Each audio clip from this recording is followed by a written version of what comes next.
नमस्कार दोस्तों, कैसे आप सभी। उम्मीद करता हूँ आप सभी अच्छे होंगे। दोस्तों आज हम लोग जीके के बहुत ही महत्वपूर्ण प्रश्न को डिस्कस करेंगे फ्रेंड्स, जो कि आपके आने वाले एग्जाम की दृष्टि से काफ़ी महत्वपूर्ण होंगे। तो दोस्तों वीडियो को अंत तक जरूर देखिएगा और दोस्तों चैनल पर नए हैं तो चैनल को सब्सक्राइब कर लीजिए और बेल आइकन को प्रेस कर दीजिए ताकि इस तरह की वीडियो आपको मिलती रहे। देखिए फ्रेंड्स, आज का पहला क्वेश्चन है, पुष्कर मेला किस राज्य का लोकप्रिय सांस्कृतिक उत्सव है? पुष्कर मेला किस राज्य का लोकप्रिय सांस्कृतिक उत्सव है? देखिए फ्रेंड्स, ये प्रश्न जो SSC HSL और CGL सहित रेलवे के अन्य एग्जाम में बहुत बार पूछा गया है और ये आपके एग्जाम की दृष्टि से काफ़ी महत्वपूर्ण है, तो इस प्रश्न को अच्छे से याद कर लीजिएगा। देखिए फ्रेंड्स, जो पुष्कर मेला है वो कहाँ मनाया जाता है? राजस्थान में, सिक्किम में, असम में या बिहार में? देखिए फ्रेंड्स, जो पुष्कर मेला है वो कहाँ मनाया जाता है? राजस्थान में मनाया जाता है, यानी कि ऑप्शन नंबर ए इसका राइट आंसर है। अब देखिए फ्रेंड्स, राजस्थान के और कौन से महोत्सव हैं जो कि इंपॉर्टेंट है? देखिए पुष्कर मेला तो हो गया, पुष्कर मेला बहुत ही इंपॉर्टेंट है। गणगौर महोत्सव भी इंपॉर्टेंट है, बहुत ही इंपॉर्टेंट है फ्रेंड्स। नागौर महोत्सव, ऊँट महोत्सव, मारवाड़ महोत्सव, ये सभी इंपॉर्टेंट है और राजस्थान के कुछ महत्वपूर्ण महोत्सव हैं। अब देखिए फ्रेंड्स, राजस्थान के कुछ लोक नृत्य हैं जो कि बहुत ही इंपॉर्टेंट है। वो कौन कौन से? देखिए घूमर, कालबेलिया और घूमर बहुत ही इंपॉर्टेंट फ्रेंड्स, बार बार पूछे जाते हैं SSC के एग्जाम से और रेलवे के एग्जाम में पूछे गए फ्रेंड्स, ठीक है। अब देखिए जो कालबेलिया उसे 2010 में अमूर्त सांस्कृतिक विरासत की सूची में शामिल किया गया है। ये प्रश्न भी पूछा जाता है कि निम्नलिखित में से कब जो है कालबेलिया को अमूर्त सांस्कृतिक विरासत में सूची में शामिल किया गया था? तो कब शामिल किया गया था? 2010 में किया गया था। बहुत ही इंपॉर्टेंट प्रश्न है फ्रेंड्स, बार बार बनता है, आपको इसको अच्छे से याद कर लेना है। अब देखिए फ्रेंड्स, कठपुतली भी बहुत इंपॉर्टेंट है और तेरह ताली भी बहुत ही इंपॉर्टेंट है। घूमर तो हो ही गया फ्रेंड्स। देखिए ये चारों जो लोक नृत्य हैं राजस्थान के, घूमर, कालबेलिया, कठपुतली, तेरह ताली, बहुत ही इंपॉर्टेंट है और बार बार पूछे जाते हैं आपसे, तो सिर्फ जितनी बार रटना पर रट लीजिए वो, लेकिन याद कर लीजिए। देखिए फ्रेंड्स, अगला प्रश्न देखते हैं। देखिए अगला प्रश्न है, निम्नलिखित में से कौन सा भारतीय राज्य पाइका नृत्य के लिए प्रसिद्ध है? पाइका नृत्य कहाँ का फ्रेंड्स? केरल का, तमिलनाडु का, उड़ीसा का या फिर मणिपुर का? तो पाइका नृत्य कहाँ का है? उड़ीसा का, यानी कि ऑप्शन नंबर सी इसका राइट आंसर है। अब देखिए उड़ीसा के और कौन कौन से नृत्य हैं जो कि इंपॉर्टेंट है? देखिए छऊ बहुत ही इंपॉर्टेंट है, बहुत बार पूछा गया फ्रेंड्स। उड़ीसी नृत्य या चैती घोड़ा नृत्य, तीनों ही इंपॉर्टेंट है, आपको अच्छे से इन्हें याद करना है। अब देखिए फ्रेंड्स, उड़ीसा में दो जो है राष्ट्रीय उद्यान है वो बहुत ही इंपॉर्टेंट है और बार बार पूछे जाते हैं। कौन कौन से? देखिए सिमलीपाल राष्ट्रीय उद्यान और भितरकनिका, ये बहुत ही इंपॉर्टेंट है और आपसे बार बार पूछा जाता है कि आपसे प्रश्न कैसे पूछेगा, ऐसे पूछ लेगा। मान लीजिए कि आपसे दे देगा निम्नलिखित में से कौन जो है उड़ीसा का एक राष्ट्रीय उद्यान है? सिमलीपाल उसमें दे देगा और 3 अन्य ऑप्शन देगा, इस तरह से आपसे पूछ लेगा। तो सिमलीपाल और भितरकनिका बहुत ही इंपॉर्टेंट है, आपको इसे अच्छे से याद कर लेना है। अब देखिए फ्रेंड्स, अगला प्रश्न है, भारतीय संविधान का अनुच्छेद 2 किससे संबंधित है? अनुच्छेद 2 किससे संबंधित है? नए राज्यों का प्रवेश या उनकी स्थापना से, या वर्तमान राज्यों के क्षेत्र में परिवर्तन से, या वर्तमान राज्यों के नाम में परिवर्तन से, या संघ का नाम या राज्य क्षेत्र से? देखिए फ्रेंड्स, जो भारतीय संविधान का अनुच्छेद 2 किससे संबंधित है? नए राज्यों का प्रवेश या उनकी स्थापना से संबंधित है, यानी कि ऑप्शन नंबर 1 इसका राइट आंसर है फ्रेंड्स। अब देखिए फ्रेंड्स, अनुच्छेद 1 किससे संबंधित है? तो जो अनुच्छेद 1 है वो किससे संबंधित है? संघ और राज्य क्षेत्र से संबंधित है। और 3 जो है वर्तमान राज्यों के नामों, सीमाओं या राज्य क्षेत्र में परिवर्तन संबंधित थे। अब देखिए फ्रेंड्स, आर्टिकल 4 में क्या दे रखा है? अनुच्छेद 4 में क्या दे रखा है कि जो भी संशोधन अनुच्छेद 2 और 3 के तहत संशोधन किए जाएंगे वो अनुच्छेद 368 के जो संविधान संशोधन नहीं माना जाएगा। ये अनुच्छेद 4 में बताया गया फ्रेंड्स। तो ये बहुत ही इंपॉर्टेंट आर्टिकल है फ्रेंड्स, आपको अच्छे से याद करना है। अब देखिए फ्रेंड्स, अगला क्वेश्चन है, निम्नलिखित में से किस राज्य में सत्रिया नृत्य शैली प्रसिद्ध है? सत्रिया कहाँ का है? असम का, हिमाचल प्रदेश का, पंजाब का या फिर तमिलनाडु का?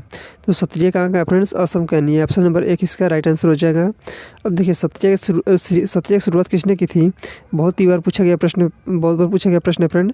तो श्रीमद शंकरदेव से द्वारा शुरू किया गया था, यानी सत्रिया जो नृत्य उसकी शुरुआत किसने की थी? श्रीमद शंकरदेव ने की थी। अब देखिए फ्रेंड्स, सत्रिया को वर्ष 2000 में संगीत नाटक अकादमी द्वारा शास्त्रीय नृत्य का दर्जा दिया गया था फ्रेंड्स। आपसे प्रश्न पूछ लेता है बार। देखिए फ्रेंड्स, आपसे यहाँ से प्रश्न कैसे बनता है? आपसे पूछता है कि सत्रिया को संगीत नाटक अकादमी द्वारा शास्त्रीय नृत्य का दर्जा कब दिया गया था? ऐसे प्रश्न बनता है। तो कब दिया गया था? सन 2000 में दिया गया था। अब देखिए असम में कुछ लोक नृत्य है फ्रेंड्स जो कि इंपॉर्टेंट है। बिहू बहुत ही इंपॉर्टेंट है, बुगरुम्बा बहुत ही इंपॉर्टेंट है। अब देखिए फ्रेंड, देवधानी हो गया, भोरताल नृत्य हो गया। देखिए बिहू और बुगरुम्बा ये बहुत ही इंपॉर्टेंट है फ्रेंड्स और बार बार पूछे जाते हैं, तो आपको इसे याद कर लेना है इसे। अब देखिए अगला प्रश्न है, गंगूबाई हंगल का संबंध मुख्य रूप से किस घराने से है? एसएससी एमटीएस का सवाल है फ्रेंड्स, और बहुत सीजीएल सीएचएसएल सहित कई परीक्षाओं में पूछा गया है। पटियाला घराना, आगरा घराना, बनारस घराना या किराना घराना? तो गंगूबाई हंगल का संबंध जो फ्रेंड्स से है किराना घराना से, यानी कि ऑप्शन नंबर डी इसका राइट आंसर है। अब देखिए फ्रेंड्स, किराना घराने के संस्थापक कौन है? किराना घराने के संस्थापक जो है अब्दुल करीम खान द्वारा स्थापित है। इनकी संस्थापक कौन है? अब्दुल करीम खान। बहुत ही इंपॉर्टेंट प्रश्न है फ्रेंड्स, और ये बहुत बार पूछा गया है। अब देखिए फ्रेंड्स, किराना घराने के कलाकार कौन कौन से हैं? बलदेव सिंह बाली और भीमसेन जोशी। देखिए फ्रेंड, भीमसेन जोशी भी बहुत बार पूछे जाते हैं किराना घराना से, तो इनका नाम भी अच्छे से याद कर लेना है, ठीक है फ्रेंड। अब्दुल वाहिद खान और हीराबाई बदोडेकर और उपेंद्र भट्ट, ये कुछ किराना घराना के कुछ कलाकार हैं फ्रेंड्स। इसमें देखिए सबसे ज़्यादा इंपॉर्टेंट कौन कौन से हैं? तो भीमसेन जोशी हो गया, अब्दुल वाहिद खान और अब्दुल करीम खान, ये बहुत ही इंपॉर्टेंट है, इसको अच्छे से याद करना है आपको। देखिए फ्रेंड्स, अगला प्रश्न है, निम्नलिखित में से किस राज्य में प्रतिवर्ष अंतर्राष्ट्रीय चेरी ब्लॉसम महोत्सव मनाया जाता है? फ्रेंड्स, चेरी ब्लॉसम कहाँ मनाया जाता है फ्रेंड्स? पंजाब, हिमाचल प्रदेश, मेघालय या उत्तराखंड? तो चेरी ब्लॉसम कहाँ का है? मेघालय का, यानी कि ऑप्शन नंबर 3 इसका राइट आंसर हो जाएगा फ्रेंड्स। अब देखिए फ्रेंड्स, अगला क्वेश्चन है, भारत सरकार अधिनियम 1919 को किस और नाम से जाना जाता है? रैमजे मैकडोनाल्ड अवार्ड, या फिर मार्ले मिंटो रिपोर्ट, या फिर नेहरू रिपोर्ट, या फिर माउंटेगी चेम्सफोर्ड रिपोर्ट? तो किस नाम से जाना जाता है फ्रेंड्स? माउंटेगी चेम्सफोर्ड रिपोर्ट के नाम से जाना जाता है, यानी कि ऑप्शन नंबर डी इसका राइट आंसर हो जाएगा। अब देखिए, जो भारत सरकार 1909 है, भारत सरकार अधिनियम 1909 है, इसे किस नाम से जाना जाता है फ्रेंड्स? तो इसे मार्ले मिंटो के नाम से जाना जाता है। अब देखिए फ्रेंड्स, मार्ले मिंटो सुधार अधिनियम था। इससे एक इंपॉर्टेंट क्वेश्चन बनता है कि पूछता है आपसे, निम्नलिखित में से कौन सांप्रदायिकता की जनक है? सांप्रदायिकता की जनक कौन है फ्रेंड्स? बहुत बार परीक्षा में पूछा गया है, तो कौन है? लॉर्ड मिंटो, यानी कि मिंटो जो है सांप्रदायिकता के जनक है फ्रेंड्स। बहुत बार पूछा गया फ्रेंड्स प्रश्न है फ्रेंड्स, आपको इसे अच्छे से याद करना है। अब देखिए अगला प्रश्न है, भारतीय संविधान के किस भाग को भारत का मैग्ना कार्टा कहा जाता है फ्रेंड्स? देखिए कौन सा भाग कहा जाता है? भाग 3 को, भाग 2 को, भाग 4 को, या फिर भाग 6 को? तो किस भाग को कहा जाता है फ्रेंड्स? भारत का मैग्ना कार्टा जो है भाग 3 को कहा जाता है। भाग 3 में किसका उल्लेख है? तो भाग 3 में जो है मौलिक अधिकारों का उल्लेख है, और जो कि 12 से अनुच्छेद 1235 तक है, और उन्हें यही भारत का मैग्ना कार्टा कहा जाता है फ्रेंड्स, ठीक है फ्रेंड्स। अब देखिए फ्रेंड्स, भाग 2 में क्या दे रखा है? नागरिकता दे रखा है। भाग 1 में क्या है? संघ उसका राज्य क्षेत्र है। और भाग 4 में क्या दे रखा है फ्रेंड्स? तो राज्य के नीति निर्देशक तत्व दे रखे हैं, डीपीएसपी दे रखा है। और देखिए भाग 6 में क्या दे रखा है फ्रेंड्स? देखिए भाग 5 में तो संघ सरकार के बारे में है, और भाग 6 किस बारे में? राज्य सरकार के बारे में फ्रेंड्स, ठीक है। अब देखिए फ्रेंड्स, जो भारत का जो मैग्ना कार्टा भाग 3 है, उसे क्यों भारत का मैग्ना कार्टा कहा जाता है? तो 1215 ईस्वी में इंग्लैंड के राजा थे, जिसका नाम था जॉन द्वारा अधिकारों का एक चार्टर जारी किया था, जिसका नाम था मैग्ना कार्टा, ठीक है फ्रेंड्स। जो नागरिकों के मौलिक अधिकारों से संबंधित था, यह पहला लिखित दस्तावेज था। देखिए फ्रेंड्स, जो पहला मौलिक अधिकार था वो मैग्ना कार्टा के नाम से जाना जाता है। इसीलिए जो मौलिक अधिकार जो भारत में भाग 3 है, मौलिक अधिकार संबंधित है, उसे भारत का मैग्ना कार्टा कहा जाता है। अब देखिए फ्रेंड्स, अगला प्रश्न है, आकाशगंगा के निकटतम सर्पिल गैलेक्सी कौन सी है? यानी आकाशगंगा जो हमारी मिल्की वे गैलेक्सी है, इसके सबसे निकटतम गैलेक्सी कौन सी है? तो कौन सी है? सूर्य पुष्प गैलेक्सी, या एंड्रोमेडा गैलेक्सी, या फिर पिनव्हील गैलेक्सी, या फिर बोनी गैलेक्सी? तो हमारी जो मिल्की वे गैलेक्सी है फ्रेंड्स, उसकी जिसे दुग्ध मेखला के नाम से भी जाना जाता है, उसके सबसे नज़दीक गैलेक्सी कौन सी है? तो कौन सी? एंड्रोमेडा गैलेक्सी है फ्रेंड्स। इनके ऑप्शन नंबर 20 का राइट आंसर है। अब देखिए फ्रेंड्स, अगला प्रश्न है, वह क्षेत्र जहाँ स्रोत से आने वाला सारा प्रकाश अवरुद्ध हो जाता है क्या कहलाता है? देखिए फ्रेंड्स, पेनुब्रम कहलाता है, या फिर प्रतिच्छाया कहलाता है, या फिर अंतम्ब्रा कहलाता है, या फिर उम्ब्रा कहलाता है? देखिए फ्रेंड्स, जहाँ से वह स्रोत, देखिए वह क्षेत्र जहाँ स्रोत से आने वाला प्रकाश अवरुद्ध हो जाता है, उसे क्या कहते हैं?